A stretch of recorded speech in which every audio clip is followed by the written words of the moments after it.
Počul si už o tom, že ak sa chystáš zatepľovať rodinný dom minerálnou vátou, že to nie je práve najšťastnejšie a najzdravšie riešenie?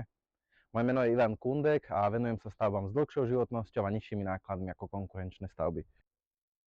Minule som takto sedel s klientom a dostal som otázku, že či zatepliť rodinný dom polystyrenom alebo vátou.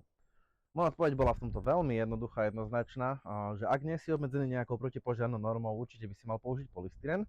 No a prečo? No veľmi jednoducho. Váta ako taká je nasiakavá a napríklad v zime bežne v dome dýchame, varíme, perieme a robíme iné činnosti, pri ktorých vzniká vlhkosť a je normálne, že táto vlhkosť sa chce dostať nejakým spôsobom z domu von. Väčšinou sa dostáva cez nejaké múrivo, tak to takisto cez zateplenie a cez omietku. No a keďže omietka má vyšší difúzny odpor ako zateplenie, je normálne, že v tom zateplení tá vlhkosť kondenzuje. No a keďže zateplenie, ak je to váta, je nasiakavé, asi nie je moc fajn, že sa nachádza na múrive, ktoré je takisto nasiakavé.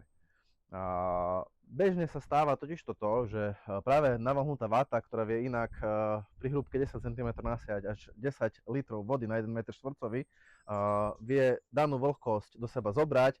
Daná vlhkosť zime potom vie premerznúť a zväčšuje tým, že mrzne svoj objem, no a znižuje sa vlastne životnosť jednak múriva a jednak zateplenia. No a navyše vlastne váta, ktorá je vlhká, zďaleka ani neizoluje tak, ako keby bola suchá.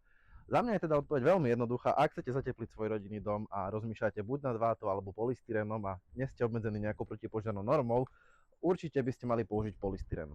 Dajte mi vedieť dole do komentárov, čo si o tomto myslíte vy.